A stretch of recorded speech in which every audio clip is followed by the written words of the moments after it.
ये जो मीडिएशन है इसको क्या भारत सरकार ने एक्सेप्ट किया है और किन कंडीशंस पे इस प्रकार की घोषणा अमेरिका ने करी है, ये बहुत बड़ा सवाल है। उसमें कश्मीर का जिक्र किया गया है। सेक्रेटरी स्टेट ने बोला है कि एक न्यूट्रल साइट पर कश्मीर के मुद्दे को, और कितना गलत अमेरिका के राष्ट्रपति जी ने कहा कि हजारों साल पुराना ये मुद्दा है। वो भूल गए कि 76 साल पहले ये एक ही देश था, कोई मसला नहीं था, लेकिन उन्होंने कश्मीर के मुद्दे को उठाया। और मुझे लगता है कि ये इंडिया पाकिस्तान को हाइफनेट करने की एक दोबारा कोशिश की गई है। IMF का बेल आउट करना,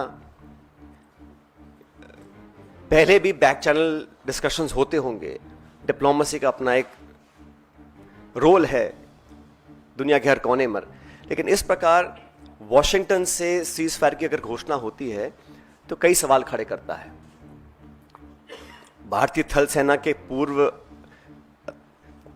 जनरल्स ने भी जो बातें बोली हैं उस पर भी हमको ध्यान देना चाहिए।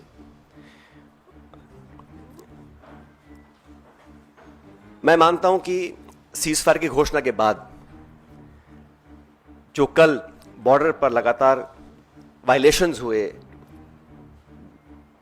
गोले दागे गए, ये उस विश्वसनीयता को खत्म करता है। अगर सीज फायर हुआ है, अनाउंस हुआ है, दोनों पक्षों ने, डीजीएमओज ने बात कर सीज फायर की घोषणा करी है, उसके तुरंत बाद रात भर जो खबरें हमें देखने को मिली हैं उसमें निरंतर वायलेशंस हुए हैं सीज फायर के। इसलिए मैं मानता हूं कि हम लोगों को एक ऑल पार्टी मीटिंग बुलानी चाहिए भारत सरकार को, और जो पिछली 2 मीटिंग्स में नहीं हुआ वो इस बार करना चाहिए। प्रधानमंत्री जी को इस ऑल पार्टी मीटिंग में आना चाहिए और पूरे देश को कॉन्फिडेंस में लेकर सभी दलों को, क्योंकि सभी दलों ने अपनी विचारधारा को परे रखते हुए समय पर भारत सरकार को संपूर्ण समर्थन दिया था, और जो ऑल पार्टी मीटिंग्स बुलाई गई उसमें प्रधानमंत्री जी नहीं आ पाए थे। तो एक और ऑल पार्टी मीटिंग बुलानी चाहिए जिसमें वो सबको कॉन्फिडेंस में लें, सब पॉलिटिकल पार्टीज को और देश को कॉन्फिडेंस में लें कि सीज फायर हुआ है, किन शर्तों पर हुआ है, और अगर सीज फायर की घोषणा के तुरंत बाद रात भर पाकिस्तान गोलाबारी कर रहा है, सरहद पर मोटर फायर कर रहा है, तो उनकी विश्वसनीयता पर कब तक विश्वास किया जा सकता है, और क्या गारंटीज हैं कि भविष्य में इस प्रकार की घटना को अंजाम नहीं दिया जाएगा।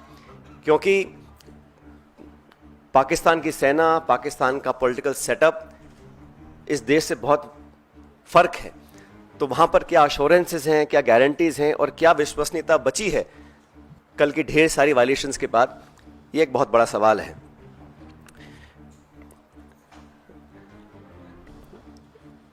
उन्नीस 1971 में भी जब युद्ध छिड़ा था तो अमेरिका ने कहा था कि हम बे ऑफ बंगाल में अपना 7वां बेड़ा भेज रहे हैं, we will deploy the 7th fleet. That's what the Americans said. But despite that, the then government and Indira ji went ahead and did what was in a supreme national interest.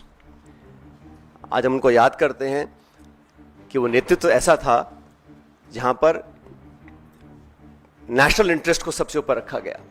और आज भी आपको याद होगा जब parliament पर आक्रमण हुआ था, वाजपेयी जी प्रधानमंत्री थे, सोनिया गांधी जी नेता प्रतिपक्ष थी, सदन के पटन पर उन्होंने खड़े होकर कहा था कि भारत, पूरा देश, पूरा विपक्ष सरकार के साथ है, जो भी उचित कदम उठाना है उसको उठाएं और निसंकोच उठाएं, हम आपके साथ रहेंगे।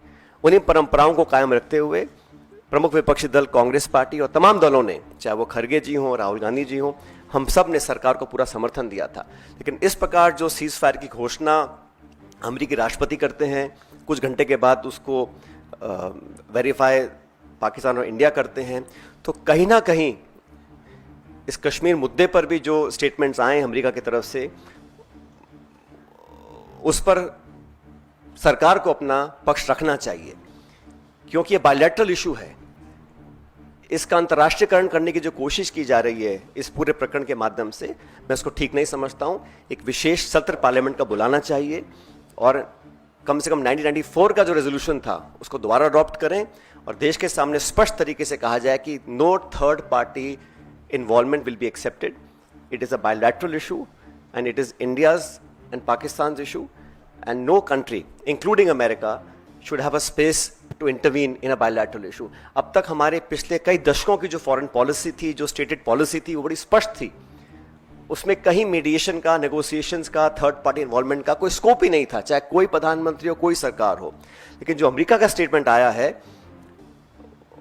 उस पर इन सारी चीज़ों के ऊपर एक सवाल उठना लाजमी बनता है. इसलिए मैं इतना अपील करूंगा कि ऑल पार्टी मीटिंग सरकार को बुलानी चाहिए तुरंत प्रभाव से. और हमारे सैनिकों ने पिछले दिनों में जो कर दिखाया है, मुझे लगता है कि उस पर हम सबको बड़ा फख्र है, बड़ा नाज है. और हमारी सेनाओं का जो बल, जो ताकत, जो शौर्य, जो वीरता, जो कार्यकुशलता, जो प्रिसिशन, जिस जांबाजी से उन्होंने मजा चखाने का काम किया है पाकिस्तान को, उन सब पर हमको बड़ा नाज है, बड़ा फख्र है. Thank you.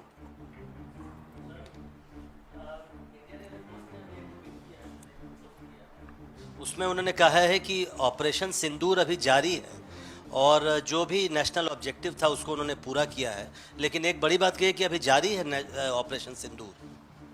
देखिए, आईएफ का जो सोशल मीडिया पे पोस्ट आया है, मैं उसका पूरा सम्मान करता हूं, और मैं नहीं समझता हूं कि हम लोगों को भारतीय वायुसेना के किसी भी स्टेटमेंट या किसी भी स्टैंड पर अपनी टिप्पणी देनी चाहिए. वो अपना काम कर रहे हैं, और मैं समझता हूं हम सबको आज अपनी सेना के साथ, अपनी वायुसेना के साथ मजबूती से खड़ा रहना है. जो उचित है, जो ठीक है, वो सेना में इतना दम और इतनी समझ है कि उनको कब क्या करना है.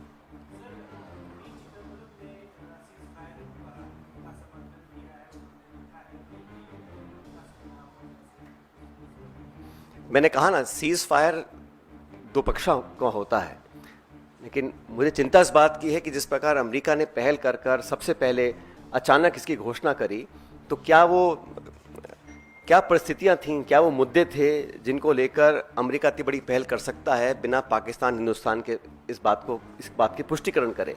ये इतिहास में पहली बार हुआ है. तो what I am saying is that the fact that the US unilaterally announces a ceasefire between two countries so far away, it's unprecedented. It has never happened before, and they've tried to engulf the discussion to involve Kashmir, which again is unprecedented. To say that they will meet at a neutral site, who are they to decide what is the neutral site and who should meet? POK is part of this country. We have resolved in 1994 to take back POK. Has there been a change in that stand? What are the conditions? What are the circumstances? What are the issues on which they will be talking? And who is a third country to dictate to India where and when we should meet and how we should meet? That is a question that needs to be answered.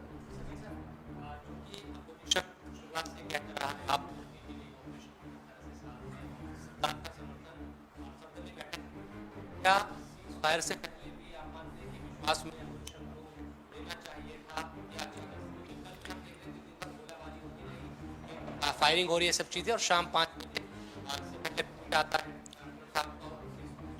जैसा मैंने कहा कि all party meetings में क्या discuss किया, रक्षा मंत्री जी ने जो ब्रीफ किया अलग अलग दलों को, वो मीडिया में चर्चा करने का विषय नहीं है. लेकिन मैं इतना कहना चाहता हूं कि हमारी डिमांड शुरू से 22 तारीख को पहली बार ही खड़गे जी और राहुल जी ने कहा था कि हम सरकार के साथ हैं, निसंकोच होकर पाकिस्तान के दांत खट्टे करने का और सबक सिखाने का, आतंकवादी घटनाओं को जड़ से खत्म करने का हमको एक जो प्रण लिया है उसको पूरा करना चाहिए. और पूरा समर्थन कांग्रेस ने दिया, समूचे विपक्ष ने दिया. और मैंने बार बार कहा कि पहली बार कश्मीर में भी जिस प्रकार के जज्बात सामने आए, और वहां पे हर मजहब के लोग, हर धर्म के लोग चाहते थे कि ये जो आतंकवादी हमला है, ये आक्रमण है, इसका जवाब देना चाहिए. उन भावनाओं को, देश के समर्थन को, सर्वदलीय समर्थन जो सरकार को मिला, वो अनप्रेसिडेंटेड था. उसके बाद सरकार ने जो कॉन्फिडेंस में लिया, वो ऑल पार्टी मीटिंग्स में डिस्कस जो किया, वो चर्चा का विषय नहीं है. लेकिन हम चाहते हैं कि अब जो घटनाक्रम हुआ है पिछले 24 घंटे में, उसको लेकर सरकार को एक ऑल पार्टी मीटिंग बुलानी चाहिए, और प्रधानमंत्री जी को वहाँ मौजूद होकर पूरे समूचे पॉलिटिकल जो हमारा पार्लियामेंट की पार्टीज़ हैं, उनको कॉन्फिडेंस में लेना चाहिए. और जो अमेरिका का इन्वॉल्वमेंट, अमेरिका की घोषणा, secretary of state, vice president, US president लगातार घोषणाएं कर रहे हैं, ये पहली बार हुआ है. और इस समझ से परे है कि ये ऐसा क्यों होने दिया गया, क्योंकि हम पर आक्रमण हुआ था. भारत ने कभी भी किसी भी देश पर बेवजह अपनी नजरें नहीं टिकाई हैं। We have never been an aggressor.